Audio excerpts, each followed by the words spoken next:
actually get a lot of people asking us, is it safe to travel to Bali with a baby?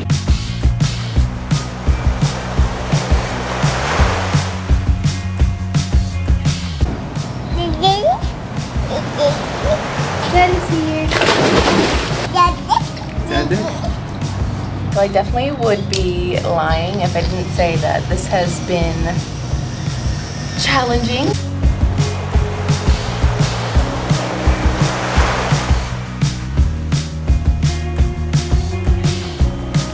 Being a nomad is not a vacation. It's freedom, but it's also discipline. It's an exchange of security for enhanced experiences. It's a way of life. Times are getting crazy and everything seems hazy. Is there some place for safety I could go? Run away, run away, run away into your escape.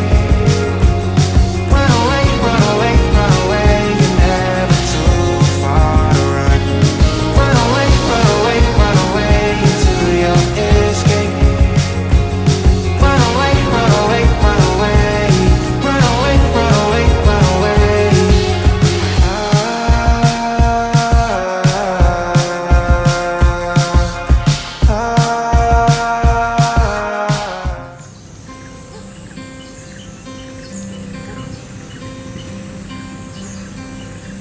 Darling, I know it's hard to let go.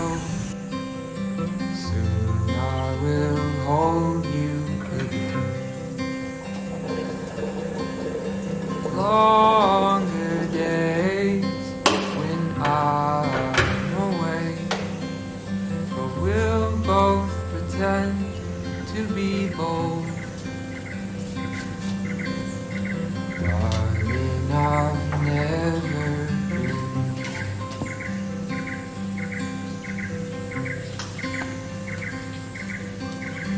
Flowers you brought, my stomach in knots.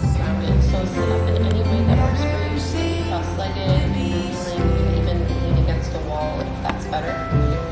My heart's on pause. Sometimes life leads us back to places our hearts never really left. We came back to Bali, not just for the beaches or the beauty, though there's plenty of both, but because it feels like home. There's a rhythm here, a slowness that lets you breathe deeper and live a little softer. And now with our daughter by our side, we wanted her to feel this too. To wake up to the sun filtering through the palms, to dance barefoot in the rain, to see the world not just in snapshots, but in spirit. This time, it's not just our journey, it's hers too. And we're so grateful to share this little piece of magic with her and with you.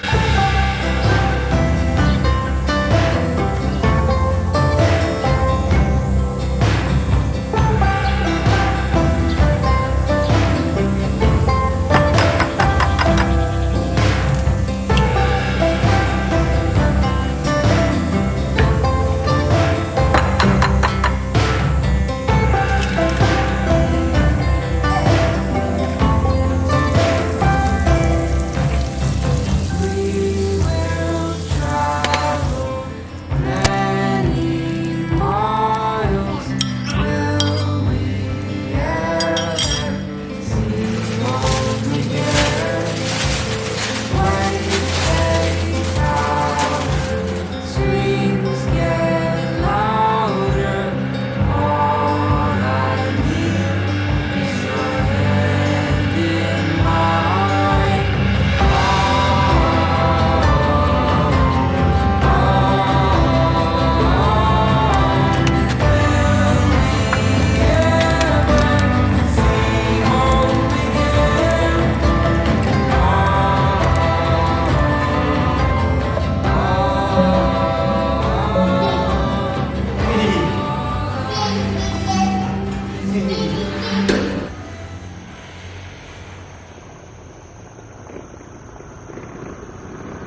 So we actually get a lot of people asking us, mostly in our Instagram DMs, is it safe to travel to Bali with a baby?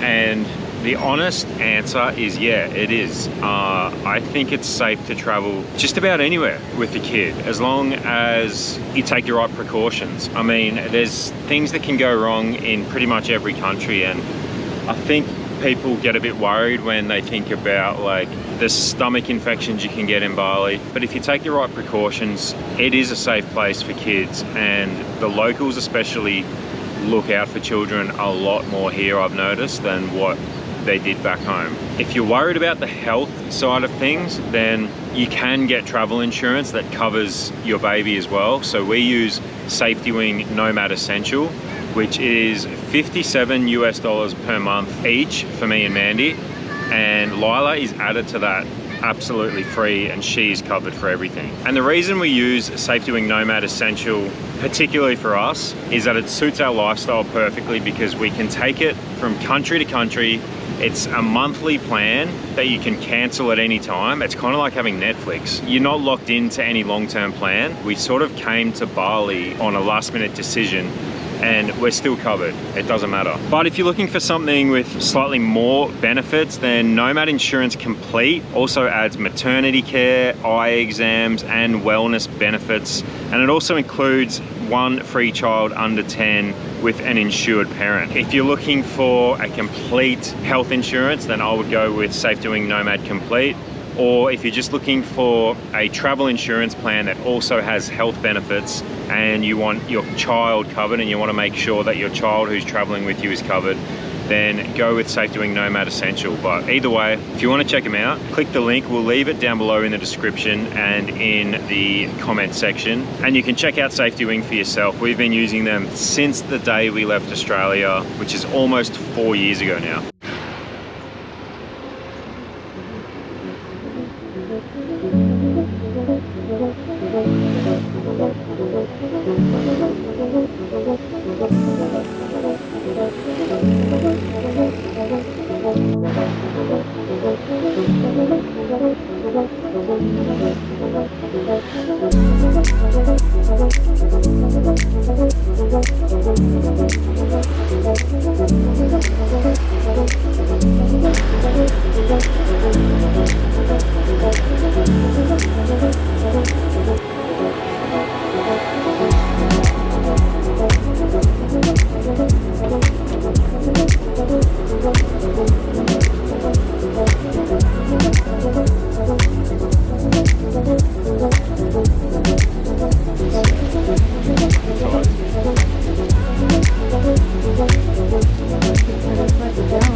Where this walks around you now?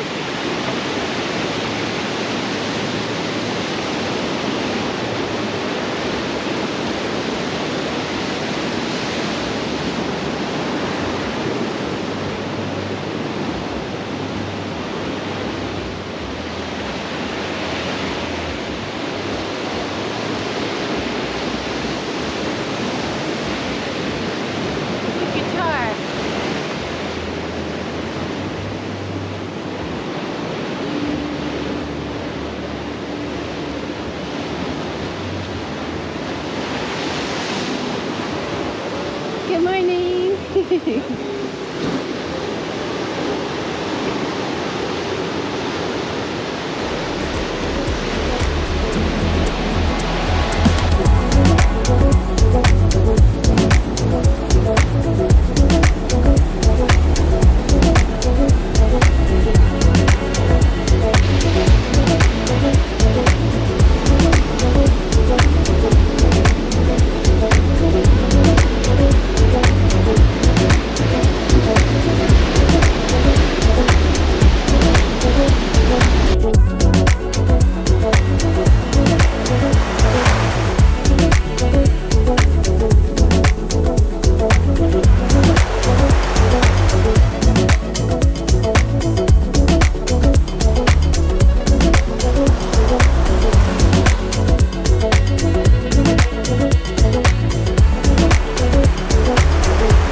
what will be my destiny.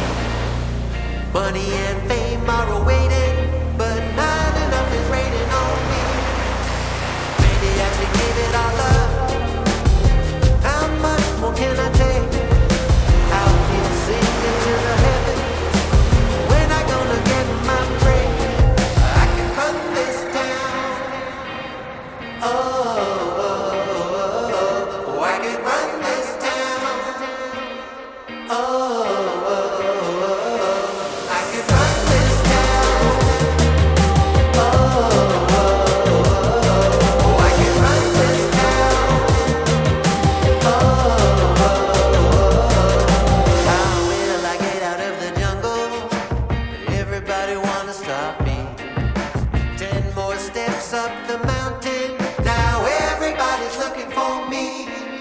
Spend my life in the desert till something changed inside of me. Now I'm flying over oceans. Everybody looking at me. I can run this town. Oh, I can run this town. Oh, I can run this town. Oh, I can run this town. Oh,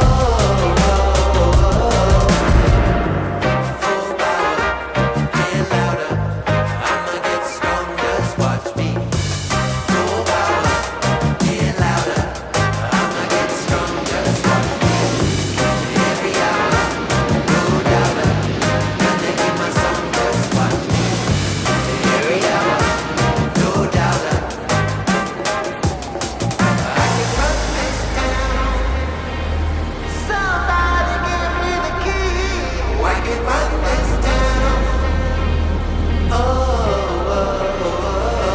I can run this town. No more doubt about me. I can run this town.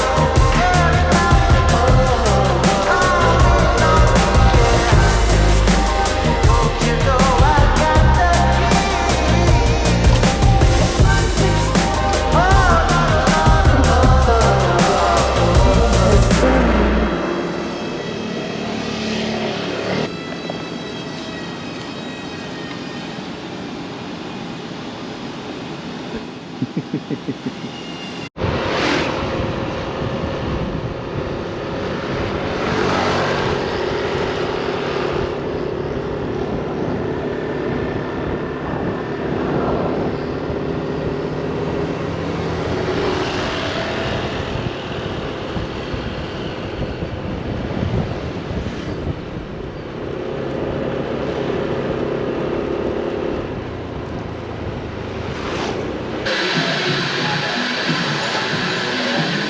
Back at our favourite brekkie spot in Canggu canteen. We thought it was gone. There's all these vines and plants have grown over the signage, so we couldn't see it when we drove past. We just drove past looking for somewhere to have breakfast, and it's still here. It's an awesome place. We love it.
Okay, so I definitely would be lying if I didn't say that this has been challenging, this change, especially the time difference. Coming from Mexico to here was a huge change, and it's taken weeks for us to almost get back to normal. When we first got here, we were staying in a hotel. It was kind of actually like a serviced apartment. We'd stayed there before, so we kind of knew what to expect. We chose it because it had a kitchenette, so we thought that would make things easier, but it was just like a hotel room basically with a kitchenette, and it was super nice but very hard for sleep. All of our sleep was off, and when Lila was awake, we were all awake, so Lloyd and I were pretty much not sleeping at all. So sleep has been like the main priority and the goal since we've now moved into a villa in a more relaxed area of Canggu, but there is a lot of construction around. I'm sure you can hear it. Hey. So it's definitely something to keep in mind when if you're planning on coming here, if you're like looking for villas or Airbnbs, that type of thing. I do suggest asking if there's nearby construction if you have kids. Luckily, we can't hear it too bad when the doors are closed in our villa, but you can hear it like we are now out at the pool. Definitely something to keep in mind because there's construction everywhere here. Everywhere there's building new villas. Yeah, I did just want to share like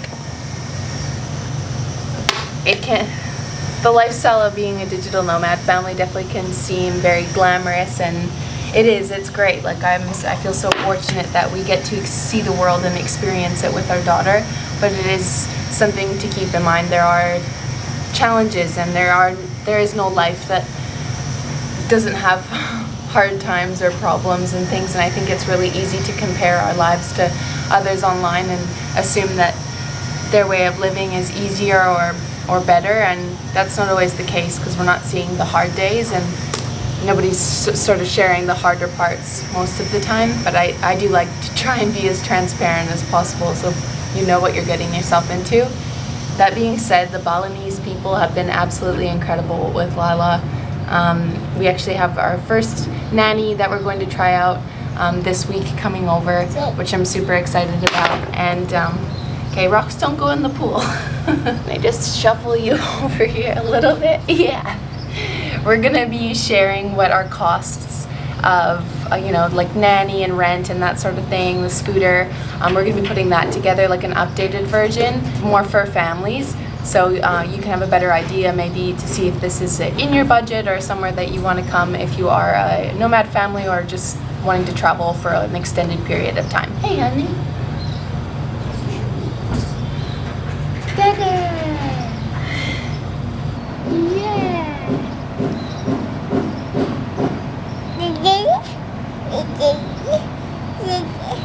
Daddy's here.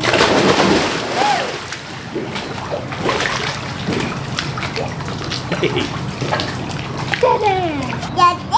Dada. How many rocks you got?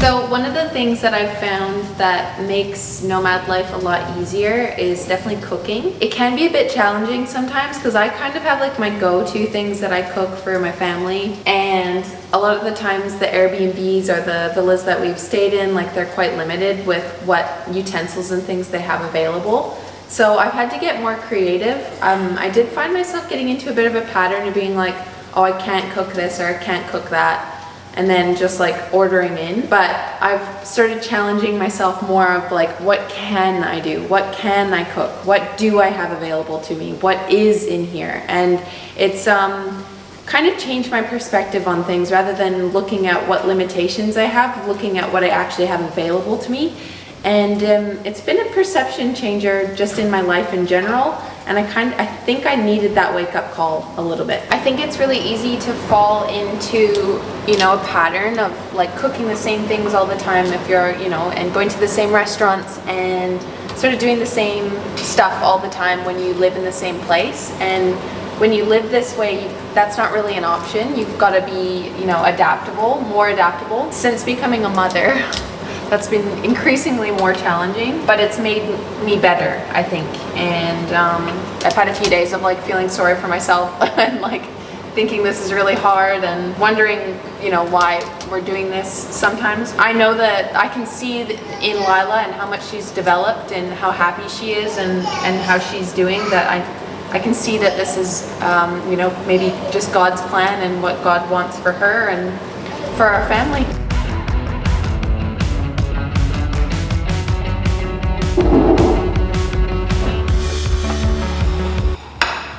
Okay, I know we'll probably have a lot of people in the comments saying it's so much cheaper to go out and eat. Why would you cook when you're in Bali?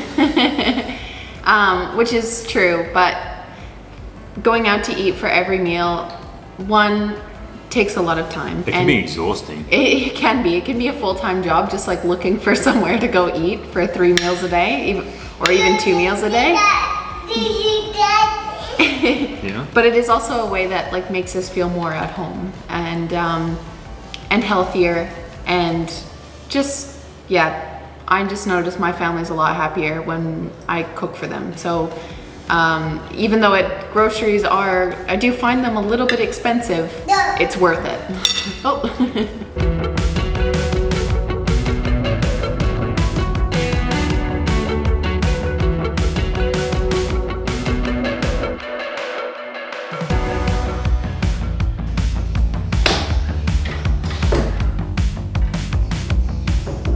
So something that really helps my family feel more at home doing this digital nomad life is unpacking every time that we move into a new place. It may sound annoying and like, what's the point if you're just gonna move on? But it really makes a difference for feeling settled and at home. In this lifestyle, you do feel a little bit unsettled, and you know, because you don't have a actual home that is yours. So treating every home that you come into like it is your own, that's something that I try to do. It's very challenging.